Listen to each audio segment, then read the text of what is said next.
Hey guys, welcome to Mystery Diagnosis. I'm wanting to record, but I'll get back to only recording on Wednesday.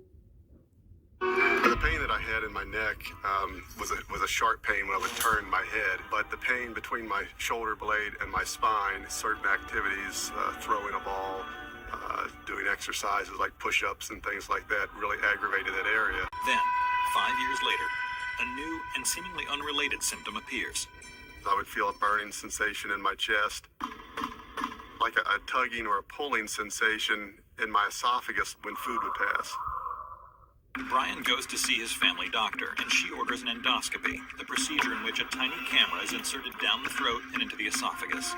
They said it looked to have a little bit of esophagitis, which is a slight erosion of the esophagus.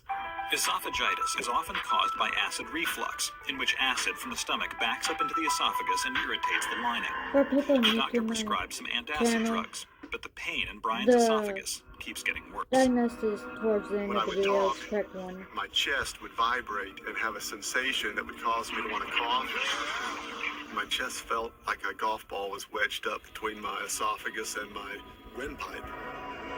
I don't think it's cancer. New symptom strikes. I would reach out to operate the computer with my right arm forward, and I would feel my hand going numb. It was difficult for him to grasp things or pick things up. This sudden muscle weakness worries Brian and his primary care doctor, who immediately refers him to a neurologist, Dr. Rabindra Kitchener.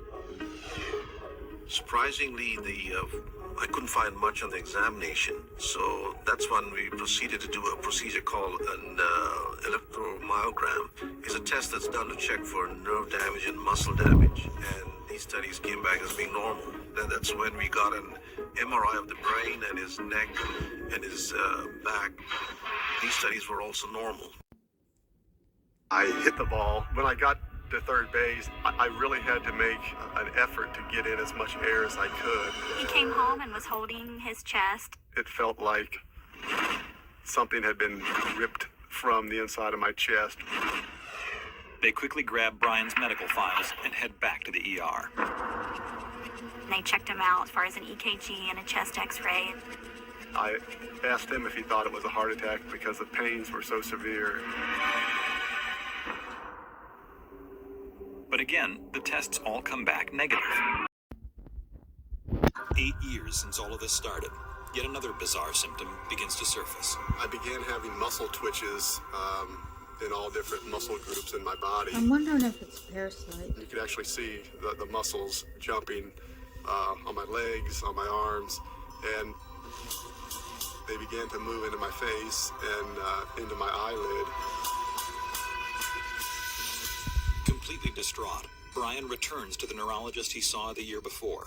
Dr. Kitchener is extremely interested in the new symptom Brian describes. He said that every time he coughed or sneezed, he would get lightheaded and his right eye would begin to droop and twitch. This is an unusual symptom, but there are many nerves that go from the upper part of the chest to go to the central nervous system.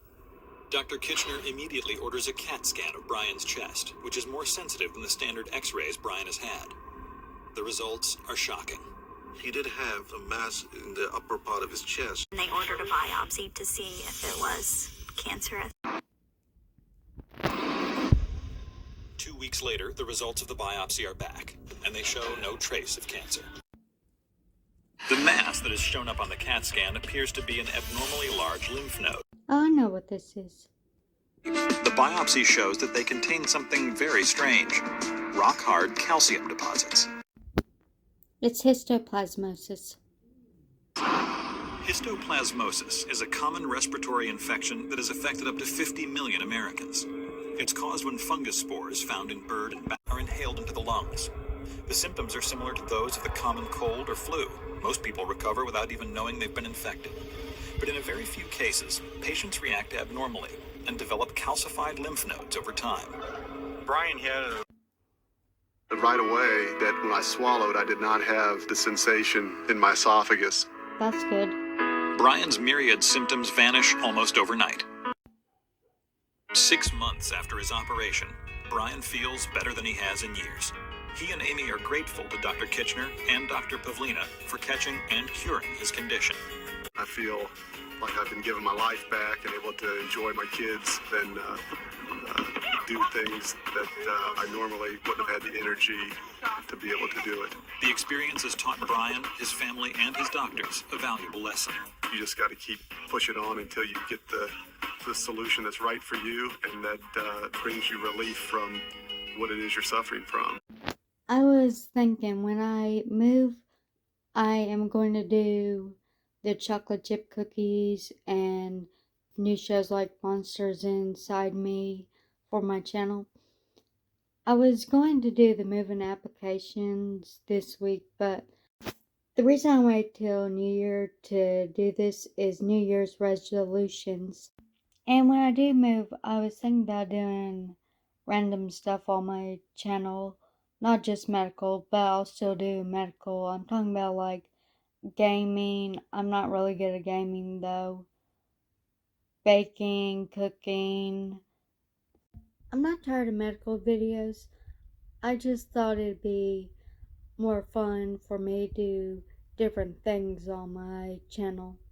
The video games I play are things like Diner Dash, Sims, Insania Aquarium Deluxe, Chuzzle, Jeweled, and those are the type of games I'm good at.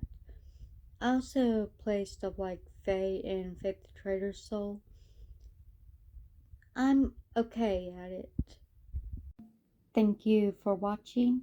Make sure to like, comment, and subscribe. Hit the notification bell to know when I post a video. I'll see you next time.